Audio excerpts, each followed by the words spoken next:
आप लोग बड़े भाग्यशाली हैं, लेकिन मैं चिंतन कर रहा था कि आप लोगों से ज्यादा तो मैं भाग्यशाली हूँ कि इतना बड़ा कार्यक्रम आप लोग चला रहे हैं और आप लोगों के दर्शन करने का भाग्य मुझे मिलता है। इससे बड़ा भाग्यशाली, मेरे से बड़ा भाग्यशाली आप लोग तो नहीं है।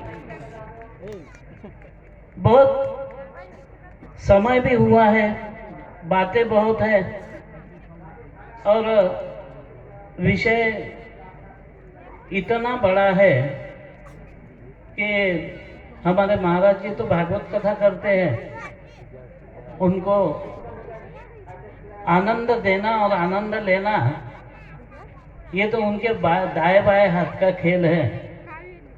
परंतु जब इस तरह का कार्यक्रम होता है तो इस कार्यक्रम में आनंद की अनुभूति खुद को करवानी पड़ती है। मैं इसीलिए कहता हूँ कि मुझे जो अनुभूति हो रही है वो अनुभूति ये है कि आज इतना सारा जन समुदाय यहाँ पर, जन सागर यहाँ पर बैठा है और उनके बीच में मैं हूँ, तो मैं भाग्यशाली हूँ कि नहीं हूँ? अरे भाई हूँ तो हाँ बोलो, नहीं हूँ तो ना बोलो। हूँ कि नहीं हूँ? धन्यवाद। मैंने तो अपने आप का पुण्य, मैंने अपना पुण्य बढ़ा दिया, आप लोगों ने अनुमोदन दिया। तो विषय है और कई विषय भी इस बीच में आ रहे हैं, कई विषयों का चिंतन भी हो रहा है। हमारे गोपाल कृष्ण महाराज जी ने कहा है, हिंदू और हिंदुत्व के विषय पे बहुत बड़ा विषय हमारे बीच में चल रहा है। लेकिन मैं एक बात जरूर कहूँगा, छोटा सा, मैं कोई बहुत बड़ा आध्यात्म का प्रकांड पंडित नहीं हूँ या गीता का या भागवत का बहुत बड़ा ज्ञाता नहीं हूँ, परंतु जब भगवान श्री राम को युवराज पद के लिए स्थापित करना था और उनके पिताजी ने बोला कि बेटा तुझे तो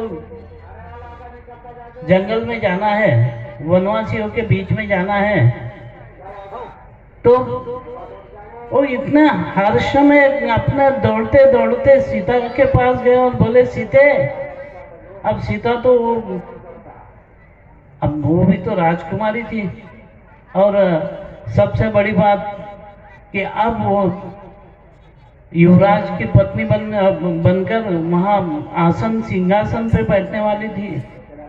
तो प्रभु श्री राम जब दौड़ के आए तो उन्होंने देखा कि सीता माई पूरी श्रृंगार करके खड़ी थी।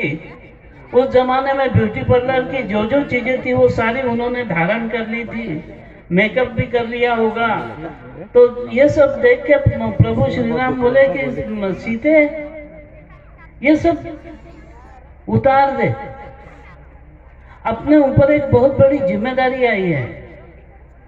ये तो बसा बसाया राज्य है अयोध्या, इसका टाउन प्लानिंग, इसका सारा सेटलमेंट वगैरह पहले मनु ने कर रखा है और सिर्फ यहाँ बैठ के छोटी छोटी बातों की तरफ ध्यान देना है। लेकिन हम बड़े भाग्यशाली हैं कि हमको अब वनवासियों के बीच में जाकर वनवासियों के सनातन वैदिक संस्कार सीखने हैं। देखो कितनी बड़ी बात कही, यानी प्रभु श्री राम जब हमारे जैसे को, यदि एक हमारे में से खड़ा रहता है विधायक के पद के लिए और 2-4 वोटों से हार जाता है, तो उसके बाद देखो कितना छाती कूटता है। न जाने किस किस को गालियां, अपने पत्नी को भी, तूने ही नहीं वोट दिया होगा मुझे, यहां तक बोल देता है। लेकिन श्री राम इतना सारा त्याग करने के बाद भी कितने खुश थे। क्यों खुश थे? क्योंकि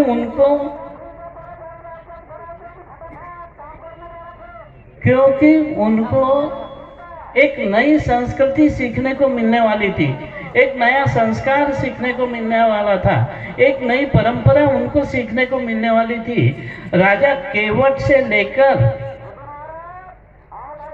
बाली तक के सारे जो वनवासी मित्र उन्होंने बनाए, उन मित्रों से कुछ ना कुछ सीखने को मिलने वाला था और इसकी खुशी उनको हो गई थी। और जब वो शहर से निकल के, अयोध्या से निकल के वन में आए, जब तक अयोध्या में थे युवराज थे, राजा दशरथ के उत्तराधिकारी थे, लेकिन प्रभु नहीं थे।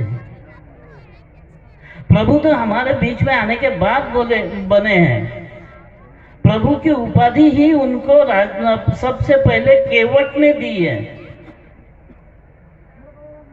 प्रभु नाम से उनको सबसे पहले पुकारा है केवट ने, फिर सब लोग उनको प्रभु रामचंद्र कहने लग गए। यानी उनको बड़ा किसने किया?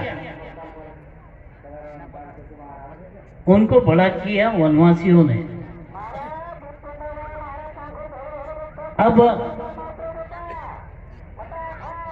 ये सब बातें यदि देखें तो जितने भी सनातन वैदिक संस्कृति है, जितने परंपराएं हैं, जितने संस्कार है, ये संस्कार का उद्गम ही हमारे द्वारा हुआ है। फिर हम अहिंदू कैसे? हिंदू को आज एक विशेष जन्म दिवस भी है, वाल्मीकि जयंती है आज। वाल्मीकि ऋषि का आज जन्म हुआ है। अगर यदि वाल्मीकि जी का जंगल में जन्म ही नहीं होता था तो हमको राम कौन है पता ही नहीं चलता था। एक व्यक्ति वाल्मीकि ने जो रामायण लिखा है वो भी तो हमारे में से ही था, कोली समाज के थे वो। तो कहीं ना कहीं ये जो परंपराएं है, परंपरा तो हमने दी है, कलाएं हमने दी है, संस्कार